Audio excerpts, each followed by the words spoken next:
afternoon, is it afternoon yet? Yes, it is. Afternoon, everyone. Welcome to this is sort of workshop 4. So we're going to jump straight in because I know that we're kind of running down on time. So I'm Natalie MacDonald, and I'm the Senior Lecturer and Programme Director for Early Years at the University of Wales, Trinity St David, and we're going to be giving you a whistle-stop tour of the non-maintained curriculum. So over to you, Tash. Thank you, Nat. I'm Natasha Young. I'm also an early years lecturer in the University of Wales, Trinity St David. I started my journey in childcare and education as a childminder, where I had my own business for several years before I moved into sort of education and care settings. My experience is predominantly with the non-maintained sector, working in Cylchoedd Meithrin. I've also worked on the development of the developmental pathways work, as well as this document that we're looking at here today. Thanks, Nat. So I think perhaps one of the scariest parts of the new curriculum for Wales, which we're all becoming very familiar with now, is the requirement and the autonomy to design your own curriculum. For many years now, you could go into a classroom in Wales at the same point each year and see the same things being taught. But all of that is changing now, and that aligns to the developing curriculum that is it has the child at the centre of it, and it's supporting those individual children's progress and development. This allows for experiences to be authentic and purposeful, and it allows us to plan based on our children's interests, their needs and their motivations. However, this can be a very daunting prospect for settings and practitioners, because it's important that we're supporting all aspects of children's development. So the non-maintained curriculum has been designed specifically really to support this sector, to continue to meet regulatory requirements and to facilitate and scaffold, although not dictate, non-maintained settings to enable children to engage in and develop the knowledge, skills and experiences for lifelong learning. The 4 purposes of the new curriculum for Wales and the areas of learning and experience within the new curriculum, as well as the cross-curricular principles of literacy, numeracy and digital competence, have already been mapped to this document where appropriate and embedded within it. The statements of what matters and the principles of progression from Curriculum of Wales have also been incorporated. This document was written and developed and designed by practitioners who are experts in the field of early years and experts in the non-maintained sector as well. And the intention, again, isn't to dictate what needs to be done within your settings, and nor should it dictate planning, but it should support and allow you to be responsive to children's individual needs and interests. And the intention is to guide settings to deliver a curriculum that is developmentally appropriate, rather than a tick list of skills and requirements. Thank you, Nat. So within the new curriculum for non-maintained settings, there are 5 developmental pathways, those being belonging, communication, exploration, physical development, and well-being. So within these pathways, children should be viewed as being on a journey rather than seeing a destination or an end point to it, before they are able to move on and move into that maintained provision of progression step 1.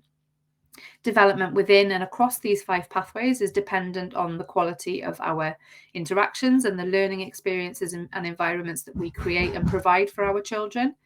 And this links to that enabling pathways document, so the guidance for supporting settings in planning, designing and implementing an appropriate curriculum for learners in that period of learning leading up to progression step 1.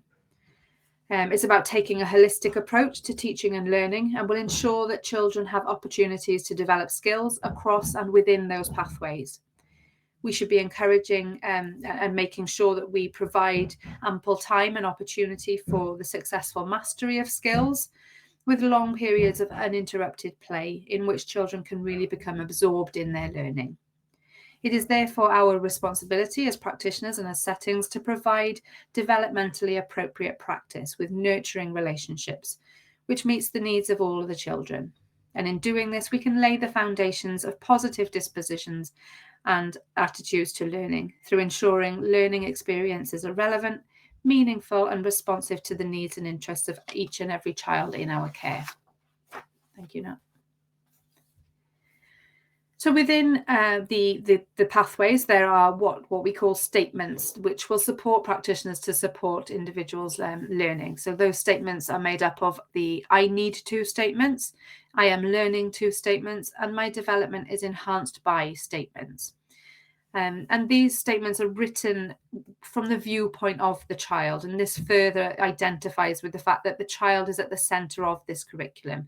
The child's needs and their interests are the driver for what we are doing with our children in our settings, rather than it being the other way around. They're also written in a way so that they're not one-off incidents. They're not something that you might see once and you tick off and say that it's been done. This is a process and it's an ongoing thing. So over the next couple of slides, we're going to look at some examples of those statements within the pathways. And whilst we're doing that, I want you to think about the children in your settings. I want you to think about your settings and how you might see that happening in your own settings. Thank you, Nat. So belonging, one of the I need to statements within the belonging pathway. I need to play on my own, alongside or with others. And the I am learning how to. I am learning how to recognise that I am important to those around me. And my sense of belonging is enhanced by adults who can provide consistent care and respect of me. So belonging, as we know, is an essential part of our happiness and well-being. And when they are young, children begin to develop this sense of how they fit into the world, how they fit into the groups that are surrounding them, and their importance within those groups. Strong, secure relationships are vital to this sense of belonging, and belonging is important to shaping a child's sense of who they are and what they can become. And as such, this should really underpin the ethos of everything that we do in our settings. There are strong links to what it means to be Welsh, what it means to be living in Wales, and what it means to be living in a bilingual country. As we know, our traditions and our cultures in Wales are very strong, and this forms a big part of this pathway. Thank you, Nat. Communication. So one of the I need to statements within this pathway is I need to have time to think and process. I am learning how to develop my attention and listening skills in my play and interactions. And my communication is enhanced by adults who support and respond sensitively to my verbal and non-verbal communication. So children need to be able to understand and to be able to make themselves understood in order to learn effectively. Communication involves developing listening and attention skills alongside those vocabulary and speaking skills. An environment that is communication rich will provide children with those opportunities to express and communicate their needs and thoughts and their feelings. Thank you, Nat. Exploration. So one of the I need to statements is I need to explore and investigate and discover. I am learning how to use my mistakes to further my understanding with support. And my exploration is enhanced by adults who observe, notice, and use my fascinations to deepen learning. So we know that children have this natural and innate curiosity about the world around them, and this is a very strong motivator for their exploration and their learning. Children are endlessly curious problem solvers who often find delight and awe and wonder in the everyday occurrences. So providing children with those opportunities is important. They enjoy exploring and investigating by themselves, but also with others as well. And they're often keen to share their delight in new knowledge or skills and learn from each other. Thank you, Nat. Physical development. One of the statements in the physical development pathway is I need to express myself in large and small spaces. I am learning how to take risks in my physical play. And my physical development is enhanced by adults who can provide opportunities to experience joy in my physical activity. Again, children have this innate need and this natural urge to move both themselves and the things around them, often repeatedly, because this forms part of their development. It involves both gross motor and fine motor manipulation, and opportunities for repetition and variety are critical to development as children begin to explore their increasing physical capabilities. And adults who can share in those experiences are really important. Thank you, Nat. Wellbeing. So the I need to statement, I need to feel safe and secure. I am learning how to show my likes and dislikes. and my well-being is enhanced by adults who listen to my views and trust my choices. So feeling connected and safe and secure are key elements to developing a strong sense of well-being. Adults who create emotionally safe environments can support children in recognizing and managing their feelings and behaviors effectively and in a positive way. And children with secure attachments and relationships can feel confident in themselves and are therefore better placed to make choices. They show greater resilience and independence and can participate positively in everyday activities. Thank you, Nat. Thank you, Tash. Okay, so as well as the 5 developmental pathways, in the document we've got quite a bit in there about observation and assessment, although this is also being developed further currently in sort of Welsh Government working groups. So when we think about we know how important that is. So observation and assessment are central points to the non-maintained curriculum and to the success of its implementation as well. Observation plays a key role in our practice, and it should be grounded in our thorough knowledge of child development, and the child should be at the centre of the process. So effective observation enables us to analyse what we see and hear and respond in ways that helps children to make progress. Our observations might be planned, specific, or they might be spontaneous when something new or significant is noticed that the children are engaging in. Using a range of observation techniques will ensure that we obtain detailed understanding of each child.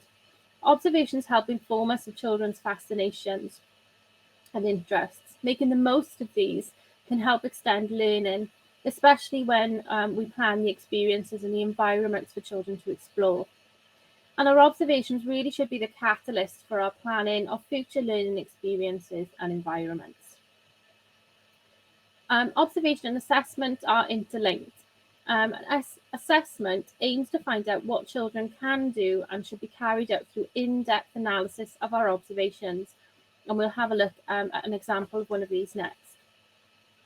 Assessment plays a fundamental role in enabling each individual child to make progress at an appropriate pace for them, ensuring that they are supported and challenged accordingly. It allows us to tune into the ways in which children prefer to learn and understand how best to motivate them. But it's also important that we understand that learning is not linear, and different children will progress in very different ways, at very different paces, and in different directions. Assessment should not be a tick list or a one-off event, and the non-maintained curriculum is written in a way that that is not possible. It should be a continuous process that is useful, manageable, and purposeful, and assessment should be indistinguishable from teaching and learning. We don't have time to go through this, but just to highlight that there is a section in the non-maintained curriculum about enhancing practice that provides opportunities to reflect on your practice in these areas, identify good practice, and identify areas for improvement or professional learning as well. And these can feed into your inspection processes, your quality of care reports, and so on. These are leadership, physical literacy, inclusion, adverse childhood experiences, schemas, and transitions. So what we're going to do is have a little look at Meg. So Meg is 2.5 years old. She is settled and established within her setting, and she has a slight delay in her language development. So her language development is supported within the setting through one-to-one targeted language activities with her key worker. Due to Meg's language delay, it could be that we focus quite heavily on Meg's language when we're supporting her learning and development in practice. And we might have a tendency to do that. So things like naming objects, colours, modelling language. And what that might do is distract us then from looking at Meg's holistic development. So what we need to do is view Meg as competent and capable, looking at all areas of development rather than maybe focusing on her deficits or what she's not able to do yet. So what we've got is an example of an observation and assessment written up as a learning story using the enabling learning guidance and the non-maintained curriculum with the view of the child or Meg as competent and capable.